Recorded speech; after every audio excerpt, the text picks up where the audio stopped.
Já concordamos, né, Tito, que é a sessão mais gostosa que tem para participar, disparado ultimamente, porque a gente foca em coisas para aprender. Meu nome é Ibrahim, estou aqui para abrir essa sessão, e disse do Tito e de mim porque nós devemos tudo isso às iniciativas e à capacidade de empreendedorismo da doutora Edileide, que vai falar do que vai ser a nossa sessão hoje.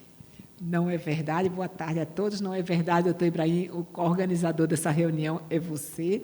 Bom, hoje vamos ter mais um caso fantástico, né, que a gente procura que seja, a gente acha que é, e nós vamos ter hoje para apresentar o caso do Dr. Marco Antônio Nascimento, e o que vai nos apresentar um resumo geral é o Dr. Calil Vac. Vamos ver se eu acertei o nome, desculpa, não acertei. Ele depois corrige para todos. Então, vamos começar a nossa reunião, doutor Marco Antônio, que é o nosso R2 do Sírio-Libanês, né, que está aqui conosco esse mês. Por favor, doutor Marco. Boa tarde, eu gostaria de primeiro agradecer a oportunidade de estar apresentando o caso dessa reunião. O caso inicial é o paciente começou o acompanhamento aqui em abril de 1992, é o paciente JDP, é um paciente de sexo masculino, 42 anos. Ela é um paciente que começou o acompanhamento com o relato de uma precordialgia associada a palpitações e tonturas 15 dias antes, no qual procurou atendimento no pronto-socorro, recebendo o diagnóstico de um flutter atrial, sendo optado por cardioversão elétrica no primeiro momento e depois encaminhado para o ambulatório de acompanhamento da eletrofisiologia. Paciente que de antecedente, ele é um paciente hipertenso, com diagnóstico há 2 anos, na época usuário de digoxina 0,25 mg uma vez por dia e quinidina 200 mg 4 vezes por dia.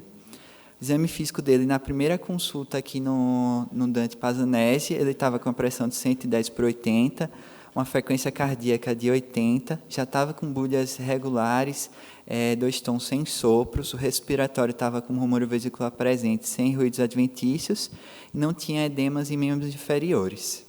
Só um instantinho, doutor Marcos. Vamos perguntar agora ao doutor Maicon o que ele achou desse caso e, principalmente, ele nos mostrar, debater a medicação. Se ele conhece quinidina, digoxina, remédios da nossa época, né, Ibrahim? Só de nós dois aqui. Por favor, doutor Maicon. Para ser muito honesto, a digoxina, sim. A gente até prescreve. A quinidina, praticamente, eu nunca prescrevi. Bom, aparentemente é um caso bem inocente. Um paciente com um ataque supra, que chegou com um quadro de palpitações nada muito fora da realidade, certo? Com um certo desconforto, mas até o princípio nada que chamasse muita atenção, né? Só nesse pequeno relato eu não vi nada específico que me deixasse maior preocupado com alguma cardiopatia mais importante. É interessante que ele está com a pressão de 11/8 e não usa nenhum medicamento antihipertensivo. O doutor Maicon não conhece a quinidina, mas não é um antihipertensivo, é um antiarrítmico. Fabricado ainda? Ainda fabricam quinidina? Acho que não. Não tem mais, não. É um antiarrítmico do grupo 1A e não tem nenhuma interferência na resistência periférica. Então, esse diagnóstico de hipertensão é meio duvidoso, no mínimo, das hipóteses aqui, né? Teve um flutter, mas parece que a hipertensão não deve ser o principal problema desse paciente. Concorda, doutor Maicon? Doutor Fernando Scolari está conosco, a gente não está conseguindo ver quem está online. Olá, Fernando, boa tarde. Está sem áudio, Fernando, por favor, deve estar mutado o seu microfone. Não, vocês não me ouvem? Agora sim. Agora sim. Não, em 1992 eu provavelmente estava de pijama vendo corrida do Ayrton Senna, então quando começou esse paciente foi atendido, realmente quinidina muito pouco usado, hoje um antiarrítmico, né, mas hoje em dia a gente teve pouco na prática, né, mas justamente um caso bem inocente, um ataque supra, vamos ver o que vem pela frente. Ok, obrigada, Fernando, então vamos em frente, doutor Marco. Maicon, comente o eletrocardiograma, por favor. Bom, o eletro do nosso paciente, esse eletro é de 1992, no período lá do diagnóstico, é um eletro em ritmo sinusal. O que chama a atenção são essas baixas voltagens frontais, com aparentemente uma zona inativa em D3 e AVF que chama mais atenção. Em D2 tem onda S, que não é tanto onda aqui. São as coisas que mais chamam a atenção desse eletro nesse primeiro momento. E, no máximo, uma alteração de reposição ventricular ali em AVL e em V6. Não tem HVE, né, doutor Maicon? Não consigo ver HVE nesse eletro. A hipertensão está ficando cada vez mais inocente na história, né? Essa história não tinha pressão elevada, não usava antihipertensivo e não tinha HVE no eletro. Ok, doutor Marco, por favor. Continuando, a gente tem aqui o laudo do primeiro ecocardiograma dele, realizado em 1992. Chamava a atenção o átrio esquerdo de 40 milímetros, já com índice de massa de 150 gramas por metro quadrado. Um septo de 10 e uma parede posterior de 11 milímetros, sendo que a contração segmentar nesse primeiro eco estava preservada, assim como os fluxos transvalvares estavam normais também. Doutor Tito, quer comentar? Tem HVE, né, doutor Tito? Isso, bom dia. Bom, primeiro tem o aumento da massa, a gente vê ali de 150 gramas por metro quadrado. Nessa hipótese de hipertensão, a gente consideraria uma hipertrofia. Você tem realmente um aumento da massa. Um septo de 10 e um ponto importante para a gente avaliar mais para frente um pouquinho, a parede posterior de 11 milímetros, então a parede posterior, principalmente nessa época, considerada aumentada, mesmo para o homem. E mais à frente a gente vai ver que esse dado vai ser muito importante. O átrio esquerdo ainda era medido só uma distância linear de 40 milímetros, então ficaria ali na trave, sem nenhum aumento. Hoje em dia a gente já mede o volume, provavelmente ele já poderia ter algum aumento do volume. E uma fração de ejeção a gente chama de supranormal, 85%, não é muito comum. Isso já leva a dizer que o ventrículo é um pouco mais hipertrofiado e normofuncionante, né, em relação à fração de ejeção. Basicamente isso. Posso fazer uma pergunta para o Tito? Por favor. Da fração de ejeção, Tito, assim, geralmente as pessoas se preocupam só com o limite inferior, né? E o limite superior chama atenção também? Qual é o limite superior falando isso? Isso, excelente pergunta, doutor Ibrahim. A gente tem muito mais artigo comentando sobre a queda da fração de ejeção, como muitas vezes é estimado visualmente, e algumas pessoas mundialmente disseram que essa maneira seria até mais acurada para quem já tem prática. O limite superior a gente deixa um pouquinho de lado, mas acima de 72% é uma fração de ejeção que não é normal, né? Pode ser até comum em algumas patologias ou alguns pacientes fora da curva de Gauss, ali, ou muito pequenininhos, ou às vezes muito grandes, com algumas hipertrofias, mas acima de 72 não é normal. Alguma coisa que às vezes perguntaram para mim, coração de atleta pode dar esse tipo de fração de ejeção mais alta? Ele pode dar mais alto, mas geralmente pela bradicardia, com a preparação, se não tiver uma hipertrofia muito grande, a fração de ejeção tende a até ser mais baixa, no limite mais inferior. Doutor Tito, e com essa história, o eletro e esse eco, você chutaria alguma hipótese? Eu, sinceramente, se me perguntassem com essas três situações aqui, qual o diagnóstico mais provável, doutor Tito? Aqui não tem nenhum sinal específico de nenhuma doença. Eu não consigo, só por esses dados, dizer se tem alguma alteração local ou maior no ventrículo.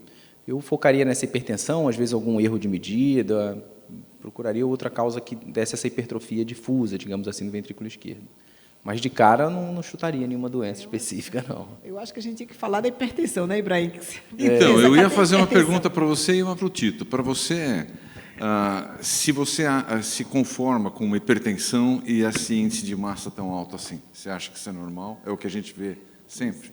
Não é o que a gente vê, ainda mais um paciente não hipertenso, né, porque ele não estava tomando nenhum remédio para hipertensão e ele estava com a pressão 11/8. O eletro não tinha HVE. Com essa massa, eu ia dizer, não sei.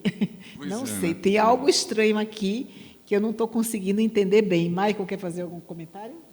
Fernando Scolari, você com essas três situações, Fernando, chutaria alguma hipótese? Nenhuma, vou com o Tito nessa. Talvez pela hipertensão, talvez erro de medida, que também pode acontecer, não sei como é que eram os ecos aí na década de 90. Então, por enquanto, uma história muito benigna, assim. Quando os exames não concordam com o que o clínico acha, a gente acha que os exames estão errados, né? Sempre. Pois é, Tito, a pergunta que eu queria te fazer é, 1992, das pessoas que estão presentes aqui, só o Luciano Aguiar era formado nessa época. Então, é difícil a gente transportar para hoje. Mas, para você, se fosse hoje, você faria um eco 3D? O que você faria para melhorar a informação desse eco? Algumas coisas mudaram. Por exemplo, a medida linear do átrio esquerdo mudou a maneira que se media. A gente usa também o volume, então é mais um valor adicional. E o strain, completamente implementado na prática clínica, quando você acha que tem alguma alteração, que ele vai mostrar se é mais algum ponto do ventrículo que tem alteração, algum gradiente de mudança de contratilidade. Acho que o strain ajudaria bastante. O 3D é um pouco menos, é para ver a fração de ejeção, mas mesmo o tridimensional depende da janela, né? A gente tem uma boa correlação com a nossa ressonância também, mas depende muito da janela ainda. O tridimensional, acho que não agregaria nada nesse ponto, nesse momento, mas o strain, com certeza. Perfeito. Doutor Marco, por favor, continue. Continuando, esse paciente ficou em acompanhamento regular aqui no Dante Pazanese com a equipe de eletrofisiologia por 18 anos assintomático sem intercorrências. Até que e com os níveis pressóricos controlados durante esses 18 anos também.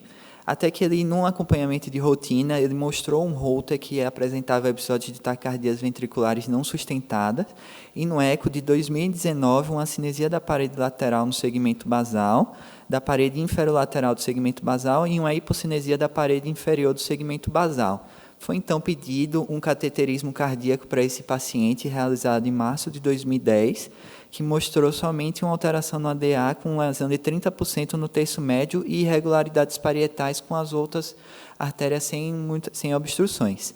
Foi mantido, então, em acompanhamento, com o paciente permanecendo assintomático, na época em uso de atenolol, clortalidona, AS e simvastatina. O eco errou de novo, doutor Tito? Não, pelo contrário. Parede inferior, uma lesão super discreta na descida anterior, está muito estranho, isso tudo se complicando em vez de se solucionar, né, ao longo do tempo. Passaram-se 18 anos e a gente continua sem saber o que esse paciente tem. Algum comentário, Maicon? Vamos em frente. Na época não tinha reunião do Mioc-Imagem, né? Também a gente pode ter demorado. E não tinha ressonância também, né? 2010 tinha ressonância, mas a gente não fez. Aí, Março de 14. Pode continuar. seguindo, a gente mostra aqui nesse próximo slide o segmento do ecocardiograma dele de 1992 até 2018. Nota-se que há um aumento progressivo do átrio esquerdo, chegando nos 51 milímetros. Ele mantém essa parede posterior um pouquinho maior também, apesar de ter mantido controlada a pressão arterial dele durante o segmento, e com índice de massa sempre mais elevado em todo o segmento que ele teve aqui no Instituto Dante Pazanese durante esses 18 anos. E a fração de ejeção caiu, né? Foi caindo também, apesar de manter-se nos níveis padrões normais, né? Mas não mais os 85. Talvez tenha sido o erro a primeira avaliação, né? Ou então aconteceu alguma coisa ali em 2012, que ele teve uma queda importante, né? Para 45%, é uma disfunção já discreta do ventrículo esquerdo, deve ter tido alguma explicação, mas vê que em 92 era 85, todos os outros são em torno de 54, 60. Pode ser um erro da medida, às vezes uma metodologia diferente, ou usou o Simpson, ou usou o Take-Hose, depende de como você usa, pode aumentar um pouquinho a fração de ejeção. Mas não é comum essa diferença.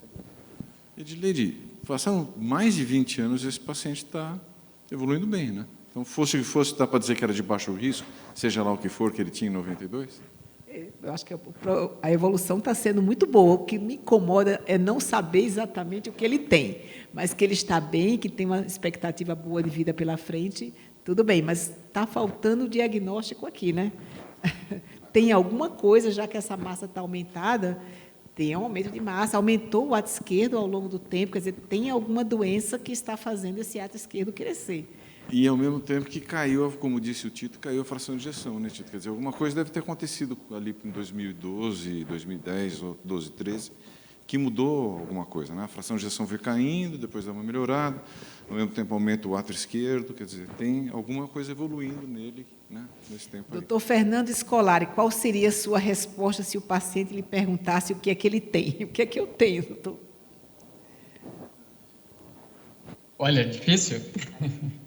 Pois é, né? Então, uma evolução de um paciente aí, acho que deu 26 anos de segmento, né? A gente vê que ele tem uma hipertrofia inicial, que ela flutua, talvez tenha tido alguma síndrome coronariana, poderia ser explicado, né, para aquela hipocinesia, acinesia, disfunção segmentar, mas também na ausência de uma aterosclerose significativa, né, que não possa, né, excluir uma síndrome coronariana ou alguma outra coisa ocorrendo ali no miocárdio em algum local mais focal. Tem um Holter com TVNS, será que esse local de disfunção segmentar pode ter uma areazinha de fibrose fazendo um pouquinho de TVNS? Poderia entrar um fluxo, né, de raciocínio, mas como vocês mesmos já falaram, né, uma boa evolução, 26 anos de evolução e, assim, claro que se a gente for investigar, fizer ressonância, talvez a gente possa achar alguma coisa, né, algo que se demonstre, mas de evolução extremamente benigna até o momento, né. O problema é que, nesses casos, se a gente não sabe com o que a gente está lidando, a gente também não pode tratar e também não pode fazer um prognóstico mais correto, né? Pode ser que nesse meio do caminho ele tivesse algo mais importante que a gente não soube identificar e não soube agir precocemente também. Então, Fernando, a gente fala que o diagnóstico, assim, a miocardiopatia hipertrófica se caracteriza por uma HVE inexplicada, né? A gente tende a pensar sempre que temos que ter uma espessura de parede maior que 15 milímetros, né? A gente tem uma HVE que de 11, se você considerar a espessura, mas uma massa total aumentada e um aumento de tamanho do átrio esquerdo ao longo do tempo, que é comum acontecer na miocardiopatia hipertrófica. Eu acho que, apesar de bastante atípico, né, realmente bem atípico mesmo, seria o único diagnóstico a gente ia colocar para esse paciente, já que ele não é hipertenso e tem uma massa aumentada. Concorda? acho que concordo, assim, nesse sentido eu concordo. E sempre lembrando que eu acho que, às vezes, e a gente vê casos assim, que o eco não identifica a porção da hipertrofia mais elevada, né? A gente já viu casos onde a gente pega, às vezes pode ser um ápice, alguma outra parede que o eco não identifica e a gente só vê na ressonância e depois parece que fica tudo muito mais claro, né? Mas eu concordo, sim, poderia entrar na questão sindrômica de uma hipertrófica não explicada. Até pela evolução bem adequada até o momento, né? Quando é apical, eu vi muitos ecocardiogramas normais na apical, mas o eletro costuma ser muito alterado na apical, né? A gente tem ondas T bem profundas em parede lateral, né? Era isso que eu ia perguntar, doutora de Leite. Com esse quadro é muito arrastado, mas será que ali em torno de 2005 a gente suspeitaria em algum momento de uma amiloidose? Pois é. A amiloidose costuma ter um átrio esquerdo muito maior e uma evolução muito mais rápida ao longo do tempo. A gente não tem nenhum outro comemorativo, né? Mas um acaso, uma coisa que afasta definitivamente a amiloidose é não ter havido aumento da espessura ao longo do tempo. Então, como é uma doença de depósito progressiva, pode ser lento, mas sempre a espessura na amiloidose aumenta. Na hipertrófica, às vezes, acontece o contrário, diminui por conta de fibrose, ou se mantém igual, ou diminui por fibrose progressiva. Mas eu esperaria, se fosse amiloidose, um aumento maior, que não aconteceu nessa espessura ao longo do tempo. Perfeito. Algum comentário? Podemos prosseguir, então, doutor Marcos, por favor. Seguindo esse paciente, no ano de 2012, ele começou a apresentar uma dor precordial empontada aos grandes barra moderados esforços, associada a sudorese com a duração de 10 minutos, melhorando com o uso de Sustrate.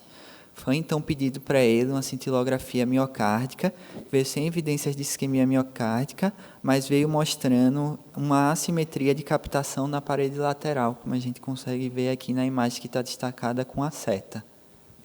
A hipertrófica já foi chamada de hipertrofia septal assimétrica, né, de ventrículo esquerdo no passado, que a gente abandonou esse nome, mas hipertrofia septal assimétrica. Aqui a gente podia dizer uma hipertrofia lateral assimétrica. Lateral assimétrica.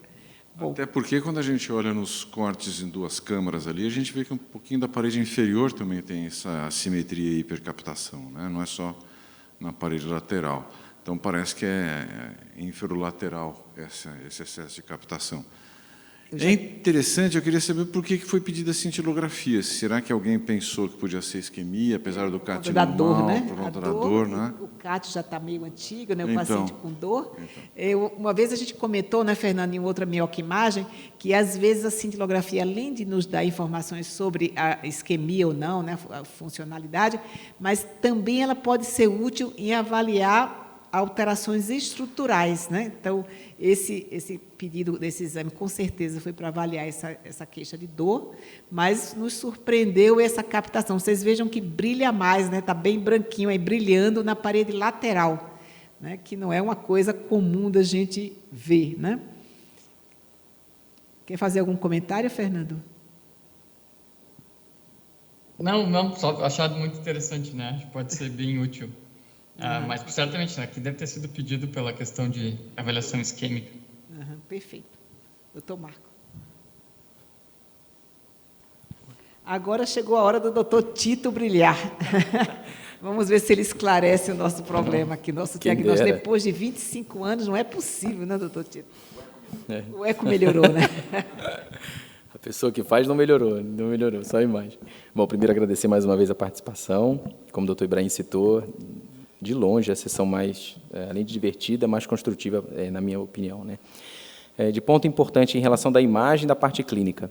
Lembrando que o eco a gente faz esse eixo paraexternal, é nesse eixo que a gente costuma formalizar as medidas. Então, aqui que eu faço o diâmetro diastólico do ventrículo esquerdo, que nesse caso deu 51, é aqui que eu meço o septo, quando vem escrito no laudo, então é na parede anteroseptal segmento basal, que no caso ele não está acometido, né, a gente consegue ver na cintilografia, e aqui embaixo o segmento basal da inferolateral. E o que me chama a atenção é que esse segmento basal da inferolateral ele tem sim uma hipocinesia e ele mede 7 milímetros, um pouquinho abaixo do esperado. Já no segmento médio, a gente tem um aumento da espessura. Então, a gente tem um aumento da espessura do segmento médio da parede inferolateral e uma redução dela com uma hipocinesia do segmento basal da inferolateral. Os diâmetros normais, o átrio esquerdo aumentado, deu um comprimento de 49. Aqui a gente vê que tem uma insuficiência mitral bem discreta, esse azulzinho que vem para trás, não tem nenhuma insuficiência aórtica e o VD parece com a função preservada. O átrio, um aumento importante, olha, 48 ml por metro quadrado, um pouquinho mais de 48, é exatamente o limite para a gente dizer que é importante, então tem sim um aumento importante do átrio. Avaliando os fluxos, a gente consegue ver que tem uma disfunção diastólica tipo 3 desse paciente, é um padrão mais restritivo, não tem nenhum gradiente na via de saída, nem na válvula aórtica, bastante preservado. E aqui na análise de contratilidade segmentar, eu vejo à esquerda o ventrículo esquerdo, 2, 3 e 4 câmaras, onde a gente consegue ver realmente, igualzinho a cintilografia mostrou, na parede anterolateral, todos os segmentos, né, tanto médio quanto basal, um aumento da espessura, ao eco tinha 20 milímetros.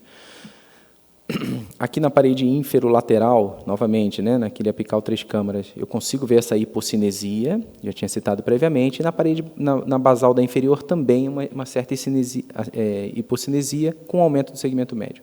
Então, a gente tem um aumento da espessura da parede anterolateral e dos segmentos médios da parede inferior e da parede inferolateral, isso pelo eco.